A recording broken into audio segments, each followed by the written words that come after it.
Hello and welcome to the Crystal Palace podcast. I'm Alfonso Greenbrook and today for 15 I'll be looking at a result over Liverpool by bringing you my match review, player rankings and my man of match. As well as this, I'm also going to bring you an exclusive interview with Alan Pardew, James McArthur and Scott Dan after game. So let's begin.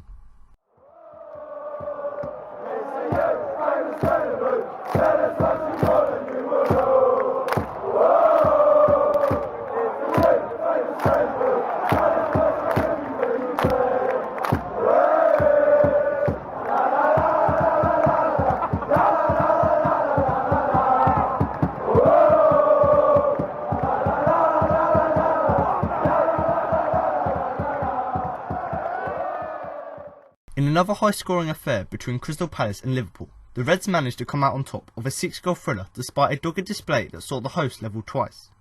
In a manic opening period, Emre Can opened the scoring before James McArthur restored parity 2 minutes later. However, Lovren would head home to restore the advantage. McArthur would then continue his goal-scoring spree this season by adding a second, but Joe Matip punished some poor marking to score in a similar fashion to his other central defensive partner, before a second-half strike by Roberto Firmino sealed the winner for the Merseysiders. As the scoreline suggested, the match was a frantic pace throughout, and the visitors enjoyed plenty of pressure in the Palace third, who were feeding off scraps to launch counter-attacks. It would take 17 minutes for the game's first real chance, but it was seized to leave Jurgen Klopp celebrating.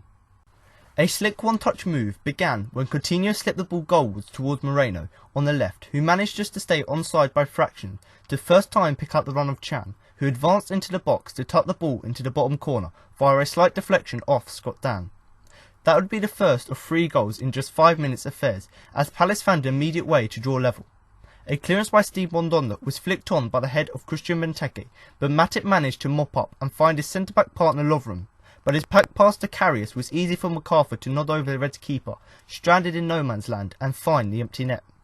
That saw Sellers Park erupt with noise. However, it was dampened just a few minutes later when Lovren amended for his mistake by scoring his team's second.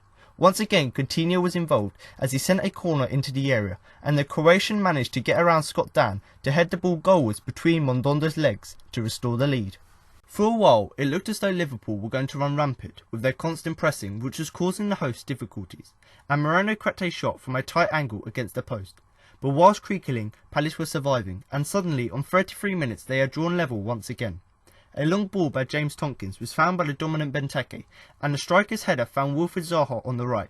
He composed himself and sent a cross towards the near post, where a superb run and leap by James McArthur saw him beat Lovren to the ball, and power the cross past Karius to become Palace's top scorer this season with 4 goals.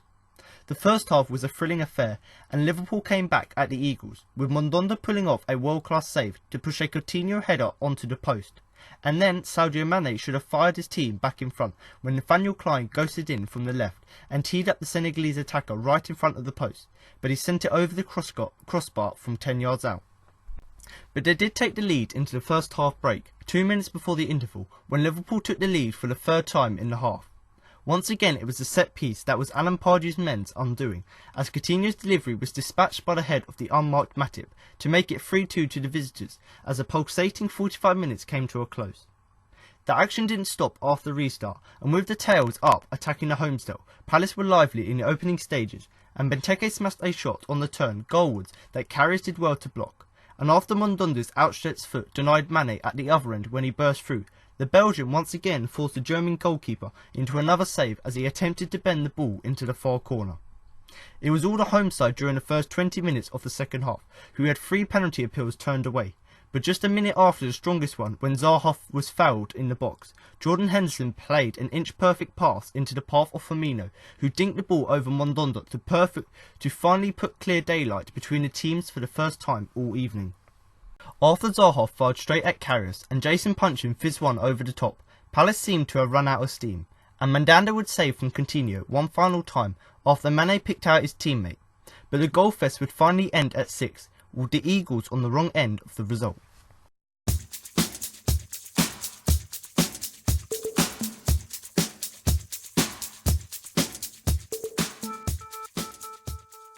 Now for my verdict on the game against Liverpool. Firstly, the scoreline was not a fair reflection of the game. Yes, we do look woeful at the back, However, when was the last time the same back four played back-to-back matches? Yes, we played against a good Liverpool side today, but due to our defensive errors, it made their play look better than it was at times. But having said that, I thought we showed great attacking threat and dealt with most of their patterns of play pretty well. But conceding from set pieces in that manner has never been a trait of Crystal Palace, and that needs to be looked at. Liverpool are one of the shortest sides in the Premier League. I think we approached the game with the correct mindset from an attacking perspective, but our defending let us down today. Burnley is a huge game. We can compete well against the likes of Liverpool, City and Chelsea like we did today, but our season is about beating teams around us and putting in 110% every game.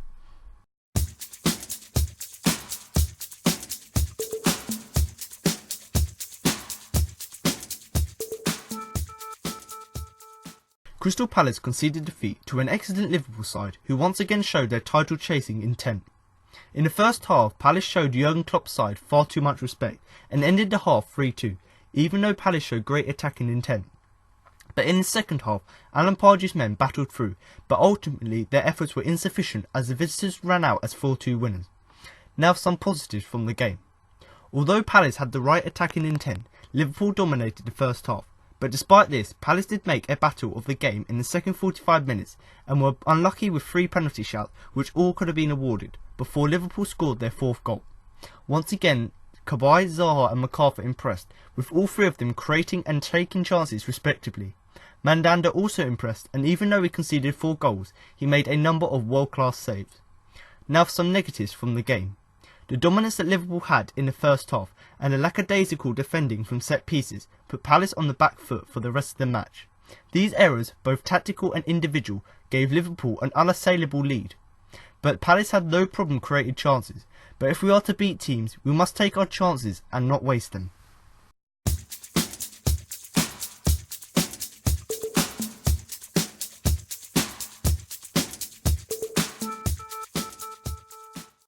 Crystal Palace were involved in a Premier League Classic on Saturday as they lost out 4-2 at home against high-flying Liverpool. It was a real end-to-end game that really could have and probably should have had more goals in it, and it was summed up by many Eagles fans at half-time as a crazy game and one for the neutrals. But what do we learn from the game? Here are 5 things. Number 1. James McArthur is a goal machine. If you had said before the game that there would be 2-headed goals from Crystal Palace in the first half, most people would have suggested that Christian Benteke would have scored at least one of those. But no, they were both from the head of Scottish international McArthur, who moved to the top of Palace's goal-scoring charts in the process, with 4 so far this season. Number 2. Palace need to work on defending set pieces. Before the game, Alan Pardew had said that set pieces were a potential weakness of Liverpool, but you wouldn't have said so as they powered home 2 powerful headers from corners, with Palace's defending looking a lot more to be desired. Number 3. Save of the season contender. Steve Mandanda produced a top drawer to save and deny Philippe Coutinho in the first half.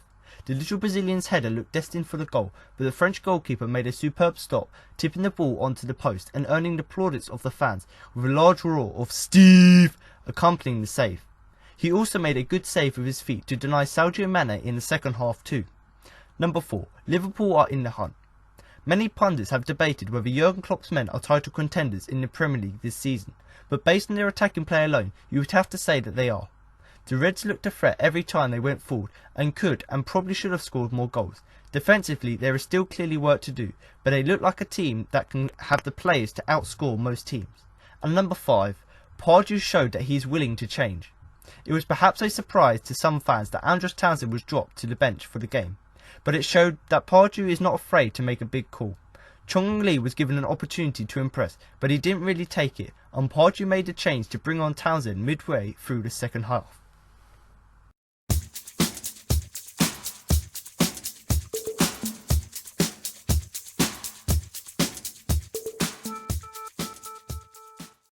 So now you've heard the match review, we're now going to move on to the player rankings. Before we start with that, don't forget to follow us across social media on Twitter and Facebook at eCrystalPalace for all the latest news. And for all you Facebook users out there, don't forget to check out our Facebook group so you can join in with the latest discussions, read the latest news and post your own opinion. So like I said there, if you do want to get in contact with us and you do use social media, then do contact us both on Twitter and Facebook at eCrystalPalace. And obviously on there you'll find the latest news, and obviously if you do want to contact us, then obviously on Facebook drop a comment below our post, and on Twitter do mention us. And obviously, if you are on Facebook, I will mention it again, and I would highly recommend this, and I have done for a few weeks now.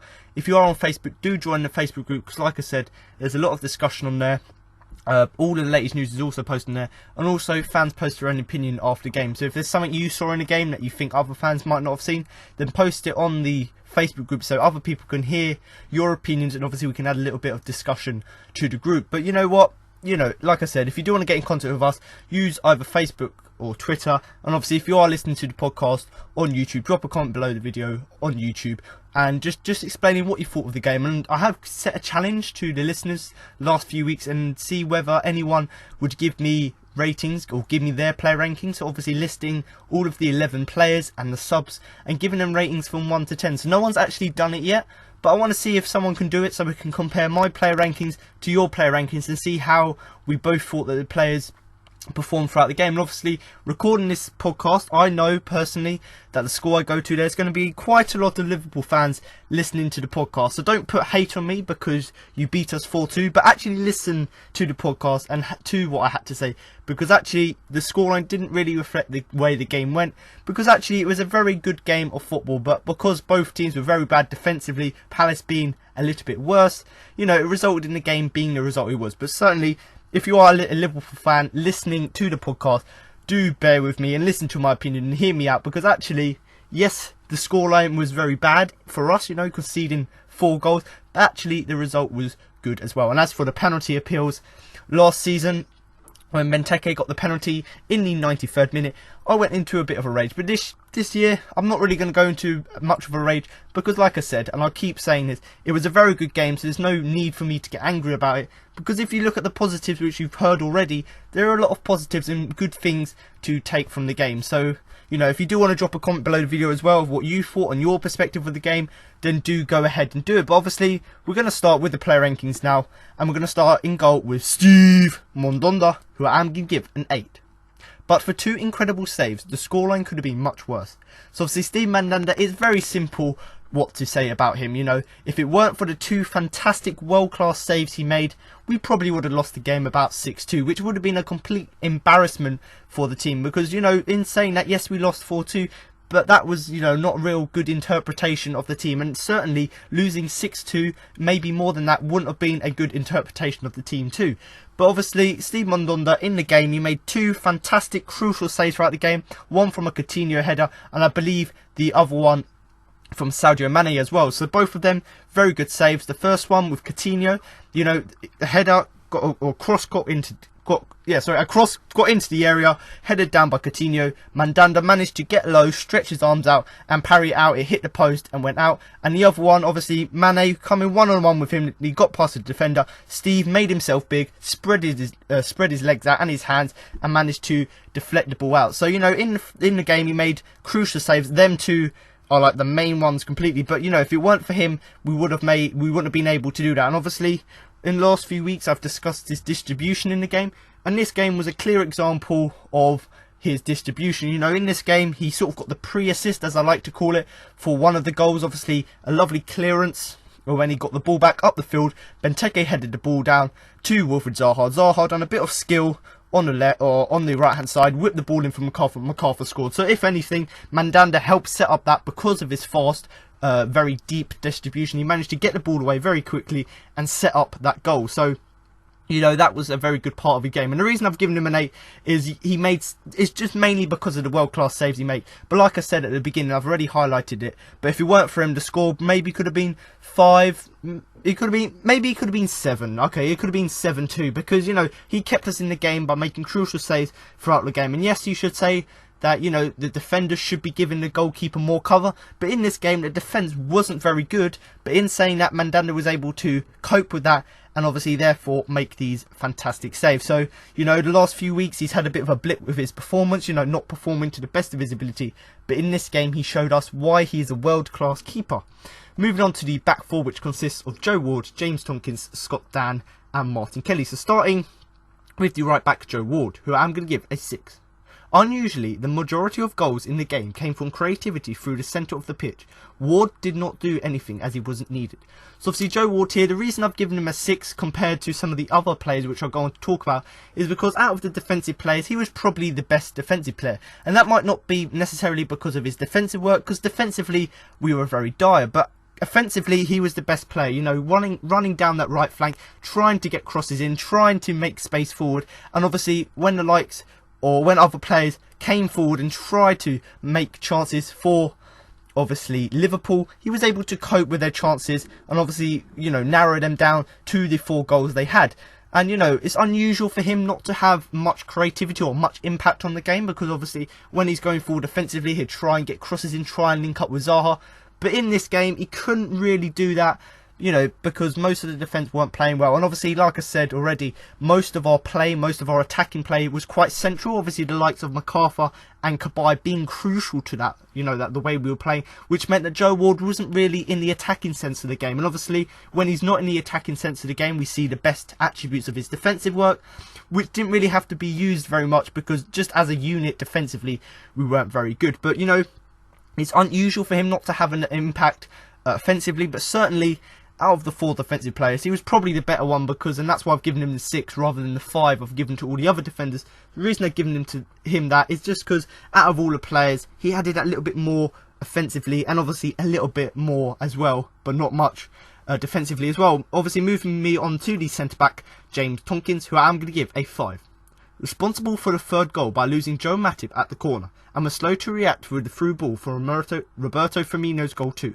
So obviously James Tompkins, you know, the reason I've given him the 5, and you know, you would expect defenders to get low ratings when you concede 4 goals, but the reason I've given Tompkins the 5 is mainly because he was responsible for the 3rd goal. You know, we know that both Scott Dann and James Tompkins are very good aerial threats, and they're very good normally at defending corners. But in this instance, he didn't really track the run of Matip very well at the corner, which meant that Matip just got higher and managed to, you know, head the ball down into the goal. And obviously, yes, he didn't really mark him close enough, and yes, it was a very good header. But going back onto Steve Mandanda, he almost saved that as well. You know, Matip's header, a very good ball into the area, headed down, went through the legs of Mandanda, which it almost, you know, he was almost able to get it away. So it just shows, once again, highlighting Mandanda's performance. He was absolutely superb, considering that the defence made mistakes which put Mandanda under pressure. And obviously, it didn't help the fact that both Dan and Tompkins made defensive errors, which meant that Mandanda was under pressure. But obviously, like I said already, Tompkins was, you know, responsible for that goal. He should be marking players much more closely, even if it means, you know, you're giving him just a slight tag on the wall or tag on the shirt. That's not too much to give a penalty. As long as you're doing something like that to stop them getting into, or stop them getting ahead in it, that's what that's good. And obviously, when the ball's coming in, we know he's good aerial threat. Maybe he should try and head the ball away. And, you know, another thing to blame him for, he was too slow to react for the through ball to Firmino. You know, the back line were pressing quite high up the pitch, trying to get that extra goal, which ultimately we could have got if we got the penalties. But, you know, sometimes you've got to be aware of the players around you. Both Tompkins and Dan didn't see the run of Firmino, and if they had done and tracked back and listened to Mandanda, who was shouting behind them, I think it was, you know, if they tracked back, he would have been, or Firmino would have been under more pressure with a high press, and he probably would have lost possession or tried to shoot early and release the ball. But, you know, other than that, you know, he done a few decent, you know, blocks and clearances throughout the game and tackles, but ultimately it was a very under average, under par performance from Tompkins, because, like I said, responsible in 2 of his mistakes made for goals. So, you know, hopefully in the next few games where Dan and Tompkins, you know, build up their partnership again, hopefully he can, you know, have a much more better defensive game and also try and be more offensive as well. You know, we've seen what he's done. He's already scored a goal from a header in the Premier League. Hopefully he can add that to his game and we can see more of that. Obviously, moving on to the captain, the return of the captain, Scott Dann, who I'm going to give a 5. As with Tompkins, also responsible for one of the goals from a corner. Perhaps he's still not entirely fit, because there seemed to be a lack of focus throughout the match from the usually excellent defender. So obviously Scott Dann here, he was slightly better defensively than, say, Tompkins did, because he was only at fault for one of the goals, but he's still responsible for that goal. Once again, same as Tompkins, he wasn't really marking his man close enough. When the ball came in, the player was able to jump higher than him and headed it down. And once again with Steve Mandanda, he was put under pressure because the defence didn't give him cover. You know, Mandanda got a hand to this lovely header which went just above his head. He got a hand onto it, but unluckily for us, he couldn't quite get enough whip on it to get it out. So obviously Mandanda once again highlighting his performance. He was absolutely superb, but obviously if the defence had defended it properly and Dan had either marked his man so he couldn't get the ball or headed the ball away, Mandanda would have been put under that pressure. But obviously, you know, he came back from injury and you can understand he won't be entirely fit. And I think that's why there was a lack of focus throughout the game. And obviously he is the captain, he is the good leader. In this game, you did see him shouting at the rest of his teammates to make sure they were in position. And ultimately, yes, they were in positions. But obviously, he did have that little lack of it at points, that focus at times. Because like with the Firmino's goal, both Tompkins and Dan were too far forward, which meant that Firmino could just run past them and chip the ball over the keeper. So if he had been more fit and had been more mentally focused as well, he probably wouldn't have made that mistake. But you know what? He's normally excellent. We know what to expect from him. And, you know, with every player, they have down game every so often. And obviously, Dan, this is just his, you know, a bad day at the office. He's come back from injury, you know, conceded 4 goals. He's going to be a bit shaky. But certainly, you know, like Tompkins, he did do stuff all right throughout the game, but he could have done much better. And, you know, the next few games, we want to see more from Dan and Tompkins, you know, with their headering ability to make sure that when we have corners and set pieces coming into the area, they're not letting them or letting their man go unmarked. They want to mark his man as close as possible and also make sure they can try and header the ball away. Well, obviously, not the best of performances from the usually excellent defender and captain. And hopefully this game will give him more experience and help him to get a better performance, let's say. That's the easiest way to sum it up. Obviously, moving on to the final defender, the left-back Martin Kelly, who I'm going to give a 5. Palace looked desperately out of depth at left-back, and for all of his efforts, Kelly just can't fill the void left by Papa Suarez's spell out of the game. So obviously Martin Kelly, similar to Joe Ward, he didn't really have the best of games, and because most of our creativity came through the centre, the usually offensive game of Martin Kelly didn't really come out of the game, and because he had a very poor game defensively as well, it meant that overall he didn't really have an overall good game, and that's why I've given him the 5. And we don't really have much depth at left back because, you know, Martin Kelly naturally is the right back, and other than Papa Suarez, we've only sort of got Zeki Fries, who I personally think would love to start instead of Martin Kelly, because I think he gives us a little bit more offensively and defensively and gives us a bit more pace. But, you know, other than Papa Suarez, Zeki Fries, there isn't really any squad depth, and I think this is a clear example of that. And although Kelly's trying his best to, you know, try and work on his weaker foot on the left-hand side, he can't really fill the void left by Papa Suarez. So hopefully, when Papa Suarez comes back, Kelly will go back to the bench and, you know, be one of these more impact players what he's been in the past. But, you know, similar to Ward, because most of our creativity and attacking sense came through the centre of the park, it meant that, you know, Martin Kelly and Joe Ward were out of the game for large spells of it. And, you know, it meant that they didn't really have a much impact on the game. And obviously, defensively, we conceded 4 goals. So, you know, it's going to be a bad day in the office for defenders. And Martin Kelly was a clear example of that. You know, on a few occasions, he wasn't marking his man close enough, or he let the man get past him when they were on the counter-attack. So, if he can try and, you know, improve his game by tracking players or tracking back, making sure he's marking players, and also just trying his best to get forward, I certainly can see a slight improvement in Martin Kelly's performance. Obviously, moving on to the midfield now, and before I go on to talk about that, I'm just going to sort of touch on the formation a bit, because, you know, there's been, like most weeks, there's a lot of debate about what the formation was. And looking at this game and looking at the way we set up, I personally think it was a 4-1-4-1 formation, obviously playing with the 4 defenders, the 1 defensive midfielder, you've got your 2 sort of cams as such, centre mids, as well as you've got your 2 wingers left and right, and obviously you've got your striker up front. And the reason I think we played this is because Joe Ledley was playing quite deep, almost as a centre back at times, which means that he's sort of the more holding anchor player midfielder in the team. And obviously James McArthur got 2 goals. He's normally defensive, but in this game he was offensive. Same with Cabaye. Cabaye was, you know, being the creative force in the team. So I think, you know, they were sort of 2 cams playing in this game. And obviously we had Lee Chung-yong playing out on the wing. We know he's not really good there, but he played on the wing there, you know, tried to add a bit more width to our team. Same with Zaha, and obviously we've got the big man up top, Christian Benteke. So personally, I think that's the formation we use. Personally, I don't think it's the best formation for us. I personally think that either the 4-2-3-1 formation is for us, or you've got the 4-3-3. Obviously, the 4-3-3 allowing the 3 midfielders to interchange and change positions. But obviously, 4-1-4-1 formation did work quite well for us for periods of the game, because it gave the back four a little bit of cover, and it meant that, you know, instead of just having maybe let's say a centre mid, so a midfielder who would just drift out of positions, you had your defensive midfielder in Ledley, but also you had your attacking midfielder in McArthur and Kawhi. So all of the players in the midfield knew what their roles were, and they weren't like they were interchanging, which can sometimes confuse players, and I can understand that. But obviously, starting with Joe Ledley, who I'm going to give a 5.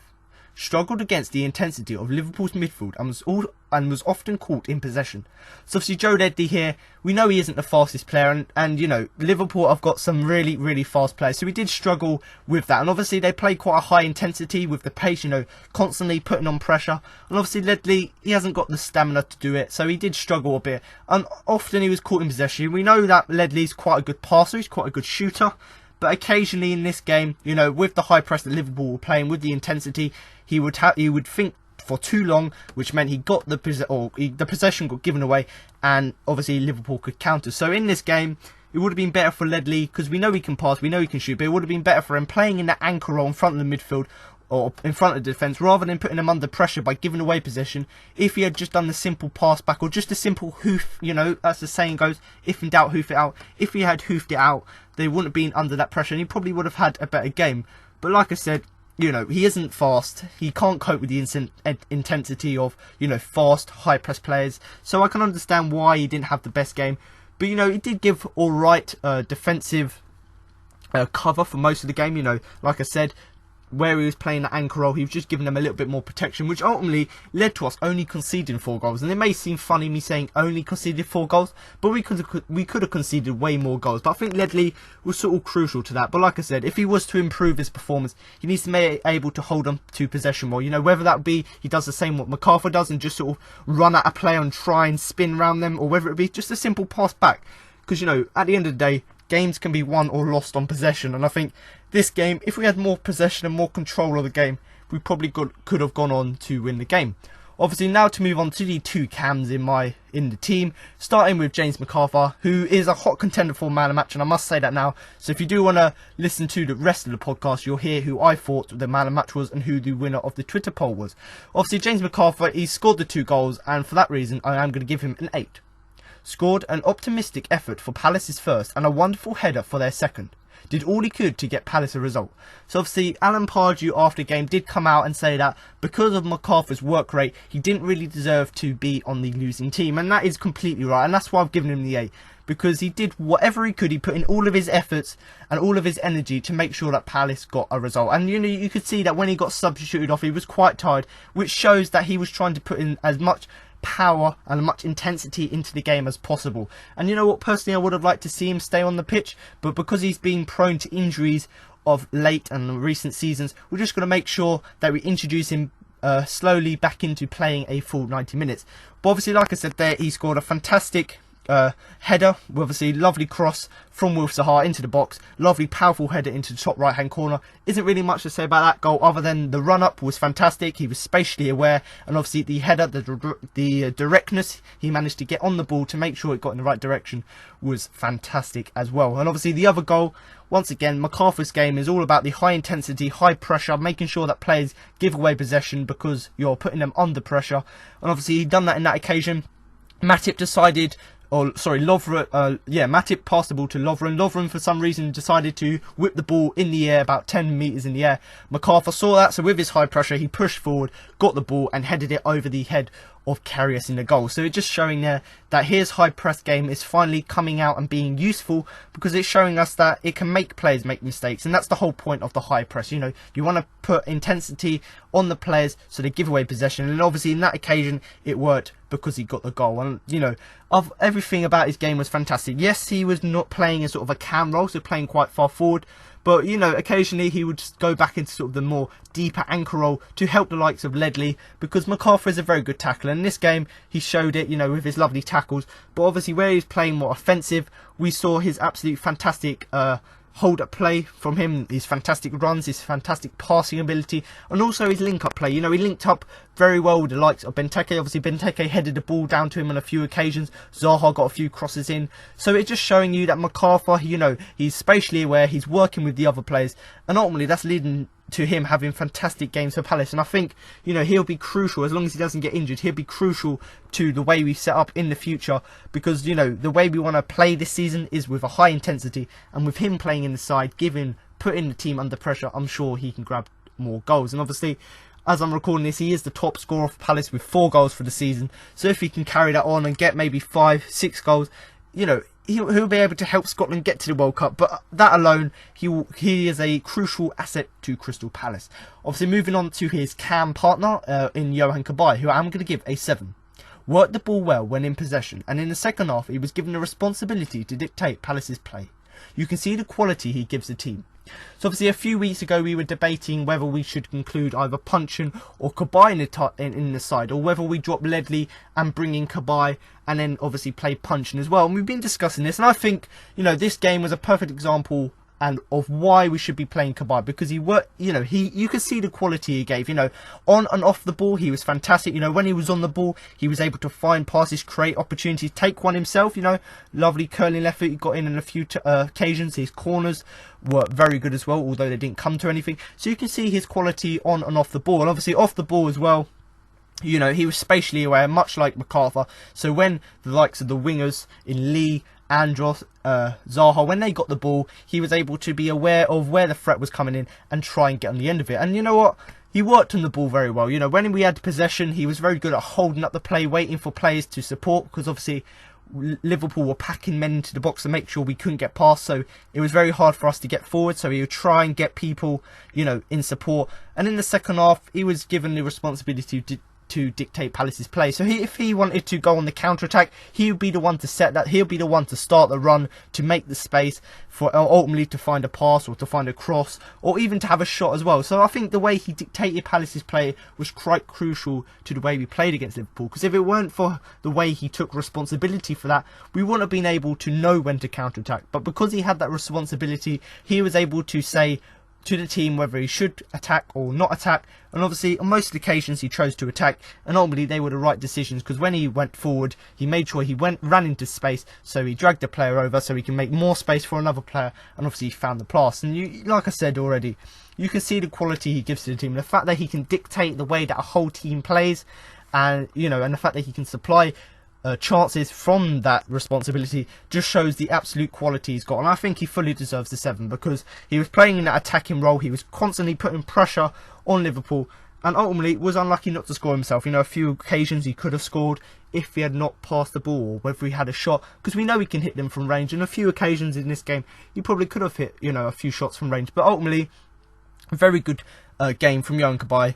I personally think Ledley will get dropped next game, Puncheon will come back in, and Cabaye will go back into the team, or Cabaye will stay in the team, because I think he's a crucial asset to the team, because he gives us both attacking threat but also defensive threat, because he's fantastic at tackling and tracking back. But like I said, he is an absolute force going forward. Obviously, moving on to Wilf Zaha, who I'm going to give a 7. His failure to track Alberto Moreno for Liverpool's first goal was disappointing, but he made up for it for being a constant threat in Liverpool's side.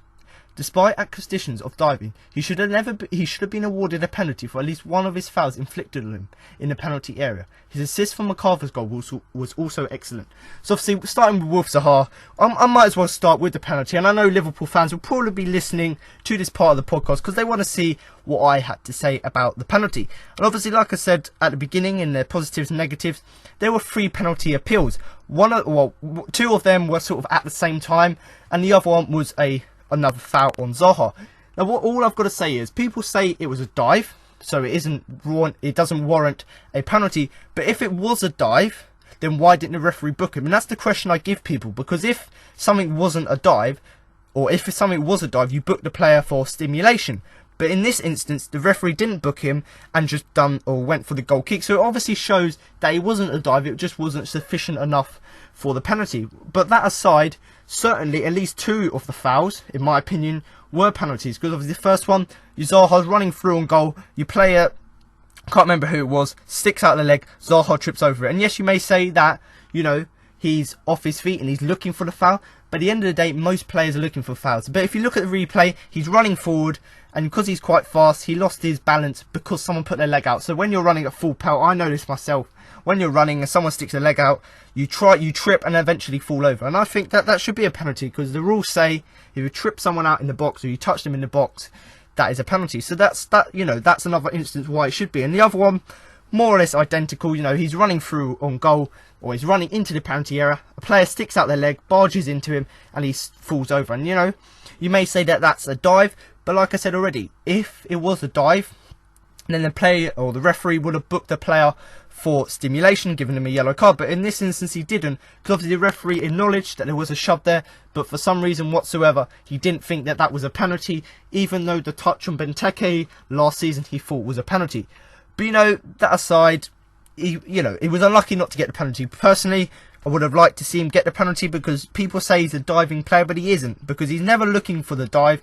He always gets fouled in the box, and only sometimes he gets it. But like I said at the beginning, before I went to talk about the penalty, he was sort of at fault, such as like the defence for the first goal. He should have been tracking Moreno better.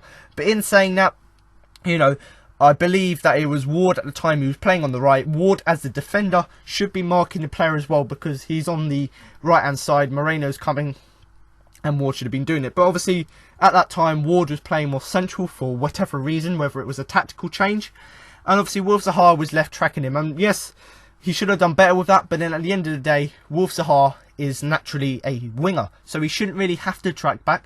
But on this occasion, he needs to learn in training how to track back, because on this occasion, if he had that skill defensively, even if it wasn't very good, if he had that skill to track a player, he would have been able to prevent a goal.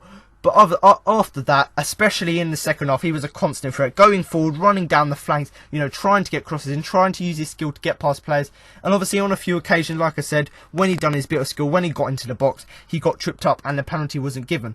And like I said, people said it's diving, but like I said, if it was diving, the referee would have clearly said it was diving and booked him. So it just shows that he's used his skill to get past the player. And it just shows that if he can just add a little bit more now and try and stay on his feet, he can get past players and finish it off. And, the final thing really to talk about him, yes, I've talked about his attacking threat. I've talked about the fact that he didn't really track back very well, and the fact that he was just a constant threat going forward using his pace and skill. But the one thing to highlight is the fact that, yes, we know his crosses are good, but the cross from McArthur's goal was absolutely phenomenal. That assist was fantastic, and I believe this is his third assist for the season, maybe fourth assist, and that's the highest in the club. And it just shows what skill and assets he brings to the side. A fantastic header down from Benteke. Zaha managed to control the ball into the box, get to as close to Moreno as he could, and then he chipped the ball in on his left foot from a very tight angle, got a lovely whip on it, lovely height on it, and obviously the finish from McArthur was even better. So it just shows, although he can't do very good things defensively in this game, which he was obviously tactically instructed to do, but it showed that, his plan was to go out full attack, and he done that very well. And that's why I've given him the 7, because he was the best attacking threat for Palace by far, constantly running down the flank, getting crosses in, and ultimately one of them crosses did lead to a goal. But, like always with Wolf, we know what to expect from him: skill, pace, crossing, and he done all of that in the game. But hopefully in the next few games in training, he can add a little bit more defensive work, so if in the future Palace are under pressure and there's space for somewhere Ward has moved, or Kelly's moved, or even Suarez when he comes back to move, Wilf Zaha knows what to do defensively. But certainly a well-deserved 7. Now obviously moving on to Christian Benteke, the ex-Liverpool man. So if any of you Liverpool fans want to say anything about Benteke in the comments below, go ahead, write something about him, because I think he was an absolute gem for us. He's probably one of our best attacking players. And Liverpool, I personally think, were wrong to get to him. Yes, he doesn't fit Jurgen Klopp's style, but if you adapt to it slightly more, and the likes of Coutinho get crosses into Benteke, he would have scored goals for Liverpool. But now he's at Palace, we're playing to his style like he did at Aston Villa, and now he's scoring goals, he's being a threat in the air, and also his hold up play, everything about his game is fantastic. But obviously for this game I am going to give him a 7. missed a git-edge chance in the second half, which would have drawn Palace level, but again is a victim of lack of service. So obviously Christian Benteke, I just highlighted there, talking about how we play to his strengths. And once again, we know that in order for Benteke to have a good game, we need to get crosses into him. And yes, ultimately, we did get a few crosses to him throughout the game. Obviously, Mandanda being one of the key crosses into him. A lovely clearance there, goal or a lovely goal kick right to the head of Benteke. So that sort of service was alright, and the service from the likes of Zaha. But other than that, the service was very poor to him. And yes, we weren't really playing to our strengths out wide. We were playing quite narrow. And that ultimately meant we didn't really have much creativity. So we weren't able to get him much service. But in saying that, the little bits of service we did give him, he was able to do stuff with it. A header down. He had a few headers which went just wide. He had a few, I think he had a shot as well where he done a sort of a spin. So he had the ball on the edge of the box.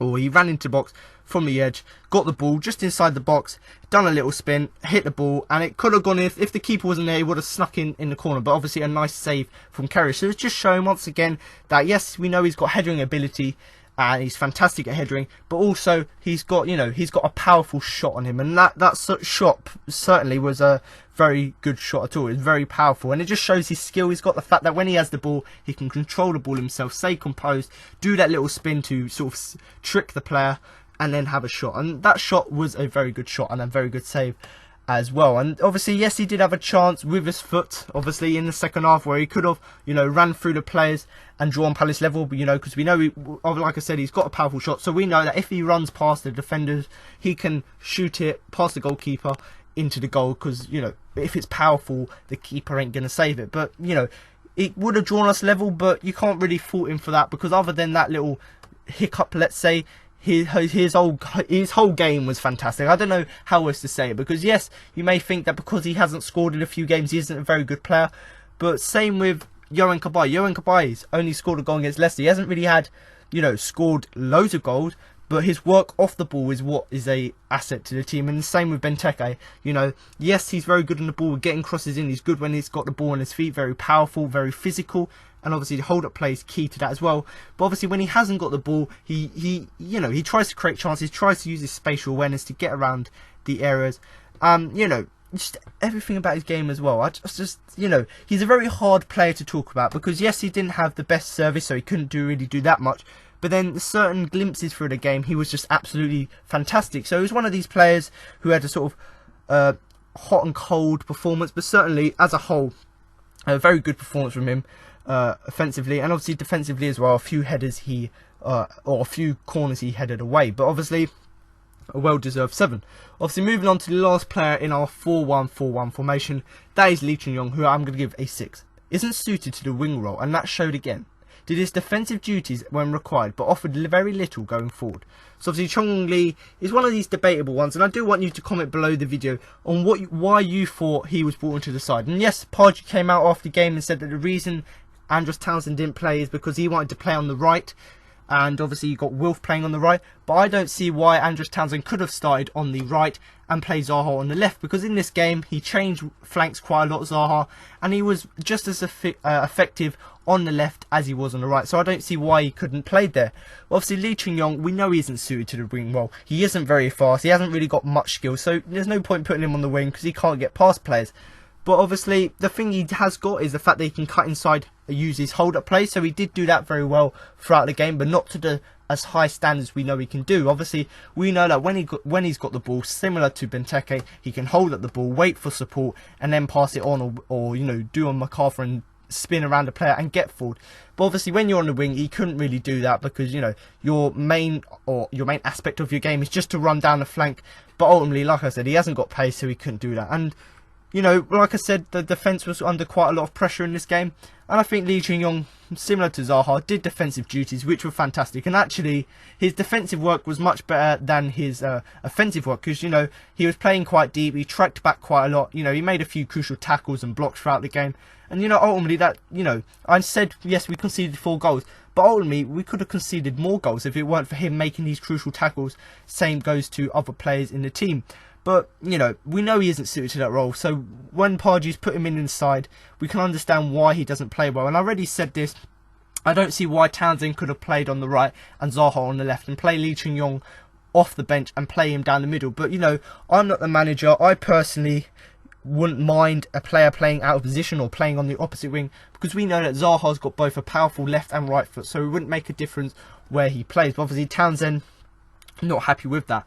But obviously, hopefully in the next game, you know, Pardew will take this sort of advice on and play both Andros Townsend and Zaha, because we know what both attacking threats they can be. And obviously Lee, we know Lee's a very good player, but in this game he didn't really show his offensive duties. But in saying that, you know, like I said, he was very good going back. Obviously they were the all of the players. I'm just going to run through the players, obviously in the 4-1-4-1 formation. Obviously starting in goal with Steve Mandanda, an 8, Joe Ward, a 6, James Tompkins, a 5, Scott Dan, a 5, Martin Kelly, a 5, Joe Ledley, a 5, James McArthur, an 8, Johan Cabaye, a 7, Wolf Zaha, a 7, Christian Benteke, a 7, and Lee Chung-yong, a 6. So like I said at the beginning of this, if you do want to accept my challenge, do go below the video on YouTube and comment there, giving me all of your players 1 to 11 and also the substitutes. Give them ratings from 1 to 10 of how you thought they did in the game, and whether you agree with the ratings I've given them. But I personally think that these were quite fair ratings, because, you know,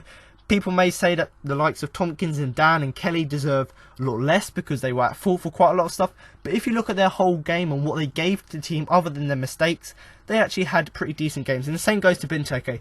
Yes, Benteke didn't create that much throughout the game, but if you look at what he does off the ball and what he did when he had the ball, he does generally deserve it. But obviously moving on to his substitutions, all 3 of them, I'm not really going to give ratings because they were hardly on the pitch long enough to have the influence they would have liked. Obviously they were Andros Townsend, Jason Puncheon and Fraser Campbell. So obviously Andros Townsend was dropped to the bench after a series of ineffectual performances. His introduction didn't make a major difference either. Jason Puncheon, out because of injury, Palace missed his common influence. His introduction came too late. And Fraser Campbell didn't have a great deal of influence of the few minutes he played. So obviously Andros Townsend, I've already touched with it already. He was dropped to the bench because he didn't have very good performances in the games leading up to this game. But also, you know, he wanted to play on the right, but Lee or Zaha wanted to play on the right as well, and Lee wanted to play on the left. So obviously that meant that there was a slot taken, and because Zaha had the better form, he was put into the side instead of him. And obviously he didn't really make that much difference when he came into the side. But personally, looking at the game, I don't think he was that bad, because, you know, yes, he didn't do much in his introduction. He didn't have the super sub characteristics which some players have had in recent weeks. He still came on the pitch, made a bit of a difference, you know, a few decent crosses which I can make tonight, you know, lovely whipping, curling efforts into the side. And, you know, the time he was on the pitch, and I highlighted this last week, he got the balance between, you know, having a shot himself and having the crosses. But obviously where he wasn't on the pitch long enough, he wasn't able to get the full spectrum of obviously passing and shooting. So, you know, if he had come on the pitch earlier, same as Puncheon, he probably would have had more of an impact and possibly changed the result of the game, because it meant that the likes of Ledley would have gone off the pitch, Lee Chung-yong would have gone off the pitch, and we would have had a little bit more fitter players, let's say a little bit more faster players. So when we go on the counter-attack, when we try and attack Liverpool, we'll be able to match them for speed, and that would have helped us to create more opportunities. But, you know, hindsight's a wonderful thing. Obviously Jason Puncheon, he was out because of injury last week. He's come back and he didn't look any less fit than he was before the injury. And yes, he has a very calm influence on the side, and we did see that in the second half when he came in. But, you know, it was too late for him to come on. You know, if we'd brought him on, say, at half time, I think he would have had more of an impact, because like Cabaye, he would have been able to have the responsibility to dictate the play, and that's what he normally has. He has that calming influence on the side, which means he can dictate the way Palace play. But, you know, he did do that in the sort of little period of time he was on the pitch, but ultimately it came too late. Same with Townsend, if they came on the pitch earlier, he would have had more impact. And obviously Fraser Campbell, I personally don't know why he came on. I personally would have liked someone like Flamini just to give us a little bit more stability at the back rather than Campbell. Campbell didn't really do anything, didn't really have a great deal of influence, had a few decent touches here and there, but obviously he only played a few minutes, couldn't really do anything in them minutes. But, you know, he can't really do much anyway. He isn't the best player we have here, and this was just a clear example. You know, he came on the pitch. You know, you would expect a player to come on the pitch, try and make an impact in the few minutes they were on the field. He didn't have much influence and really didn't live up to the standards of, say, the word super sub. But obviously they were all of the player rankings. You know, like I said, if you do disagree with them or agree with them, drop a comment below the video on YouTube or contact us on both Twitter and Facebook. But overall, looking at a team performance, like I said at the beginning, it isn't a fair reflection of the score, or the game wasn't a fair reflection of the score. You know, 4-2 weren't really fair because, you know, we were bad defensively, but so were Liverpool, and offensively we were fantastic, and we were just unlucky not to get maybe 2 or 3 more goals. Obviously we were unlucky with a penalty appeal, and also Karius made a number of saves. But overall, a very good attacking team performance, and also a very good game in between the sticks with Steve Mandanda. But defensively, and also sort of the anchor midfield role, we weren't very good, and in the next few games we need to improve defensively to make sure we don't concede goals and try and get a clean sheet, but also we've got to try and continue with the high press game we play attackingly, and hopefully that will lead to us scoring more goals.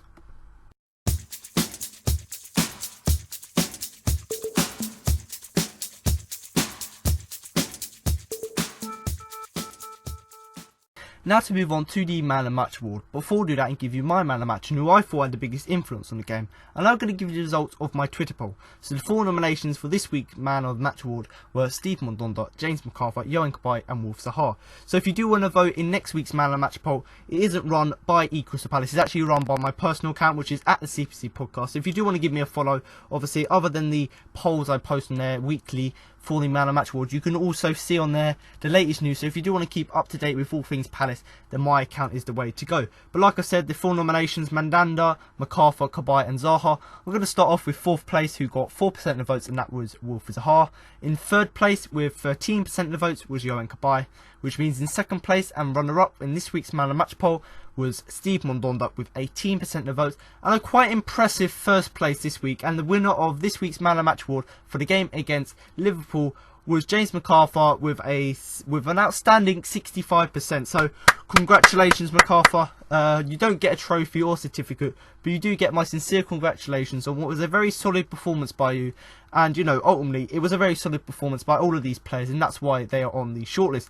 Obviously, just going through them all one by one now. Steve Mandanda, the reason he was on there, because he made fantastic, outstanding, world-class saves throughout the game. He kept us in the game, and if it weren't for them lovely saves and also his distribution, we probably would have lost the game by a massive or a more bigger margin. But, you know, like always, Mandanda making save after save, and in this game especially, he made some world-class ones. Obviously, James McArthur, he scored the 2 goals in our 4-2 loss, so you can understand why he'd be on there. But other than the 2 goals, which were fantastic, he was fantastic offensively. He would go back and do defensive work, and also he just had very good awareness about his game. You know, he was able to work well by looking at players around him, finding spaces, and ultimately that led to him obviously getting the goal. Yohan Kabay, the reason I gave it to him or put him on the shortlist is because, similar to McArthur, he was probably one of the most influential players in the side. He was very good offensively, you know, going forward, trying to create chances. And yes, he got a few chances himself, which he didn't do much with. But, you know, certainly going forward, he was the more attacking threat. He was the person making the chances to make sure that other players in the side could get the opportunities to score. And, you know, like McArthur, again, lots of comparisons and similarities in their performances. His high press game was what ultimately led us to having so many attacking threats, is the fact that he was, you know, got the ball and he would try and create opportunities for other players. And obviously Wolf Zaha, the reason I've put him on there, he was the best attacking threat for Palace. He got a lovely assist from McArthur's goal, lovely weighted cross into the area. But also, you know, the fact that he could run at players, he managed to get past players on a few occasions, you know, managed to skip past them, use his pace to get past them, use his skill even to get past players as well. And yes, he was unlucky not to get a few penalties. And I think if he had got a penalty, you know, or if he had got one of the penalties, he certainly would have been much, much higher on the player rankings or on the Man of Match shortlist, because, you know, he would have been influential in the fact that he was able to give us an opportunity to score a goal. But all of these players, Mandanda, McArthur, Kabay, Zaha, they all had massive influences on the game, whether it be defensively, whether it be, you know, like Mandanda, you know, keeping us in the game, making crucial saves, and obviously with Wilfred, you know, the one creating the chances, the one being the attacking threat and trying to go forward. Obviously, my Man of Match, I think it's quite simple. You know, if a player scores 2 goals in a 4-2 loss and is just overall a fantastic attacking threat as well as defensively, you've got to give it to him. So congratulations, McArthur. You're the double winner of this week's Man of Match award. For the game against Liverpool, you get my Man of Match and also the Twitter poll Man of Match with the people on Twitter also voting for you, but certainly you were just, it's an outstanding 65%, but certainly your performance was fantastic. It fully deserves it because you were the best attacking threat throughout the game. You kept going forward, kept doing stuff. Because he just done everything you wanted of him. And I say stuff because it's a very general word, but he just kept doing everything for the team. He was doing all the nitty-gritty work that no one else wanted to do, and just ultimately was the one running the team. So now you've heard my match review, player rankings, and my man of match. That concludes this week's podcast. Now I've got an exclusive interview with Alan Pardew, James McArthur, and Scott Dan following the game. James, 2 goals today, unfortunate defeat. What was that game like to play in today? Frantic. They put us under a lot of pressure. They pressed well, and it was hard to get out at times, but at the end of the day, the goals have cost us. Yeah, just before their 4th goal, there was a penalty shout at Wolf. What did you think of that? At the time, I thought it was a penalty. I've not seen it again, so I can't really comment too much. And what do you think the team needs to do defensively to tighten a bit? It's not just defence all over. We need to get better shapes to stop them playing through us. Set pieces is something we're very good at, so we'll need to rectify conceding a couple today. And looking at Burnley next week, is it quite a big game? Yeah, every game's big in the Premier League. It's a game we'll go there, even though we're not in a great run. We'll go in with belief that we can go and get 3 points. Scott, back in the team today, what are your thoughts on that game? Obviously massively disappointed with the way the result went, and obviously the goals conceded. It's a tough one to take. And Liverpool, what would they like to play against? They're very confident at the moment, aren't they? Yeah, I think they obviously started really well, and we never really got a foothold in the game. And fortunately for us, James got us back in the game twice. We never had too much of the ball in the first half. Second half, I thought we started the second half a lot better, and we were pushing. Had a couple of penalty shouts, and I think we obviously still in the game at 3-2, and then to concede the 4th goal, which was a really bad goal to concede, it obviously killed us, and the momentum switched again, and the game was gone. And how do you feel today after a few games out? Yeah, I felt okay fitness-wise. Obviously disappointed with a couple of the goals. I've got to do better. We've got to do better as a team defensively, because you play the top teams like Liverpool, and you can't give them goals like that. Alan, very open game today, especially in the first half. What did you make of your team's performance? I'm disappointed in the first half that we didn't get more pressure on Liverpool's back 4, because when we did, we got them in trouble. And as we showed that second half, we were much better second half. But there were some problems today. 2 set plays. Our left side looked non-functional at times. We got to improve those 2 areas of our pitch.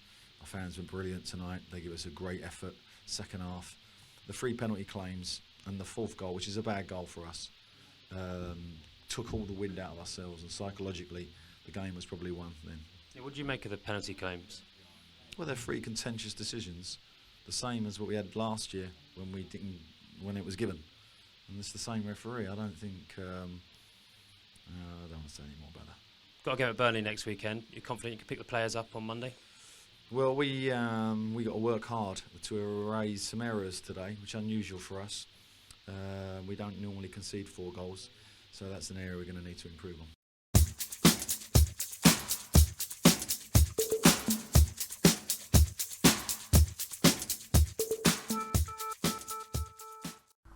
So there you have it. Now you've heard what Alan Pardew, James McArthur and Scott Dan had to say after the game. That concludes this week's podcast for the game against Liverpool.